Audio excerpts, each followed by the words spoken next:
Ayan po siya, wala po siya magawa. Nanguhuli po siya ng dilis. Ayan.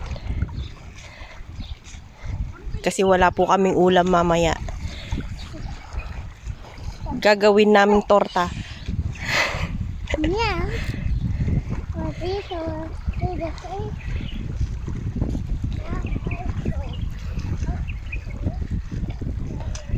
Ano, meron ka na nahuli?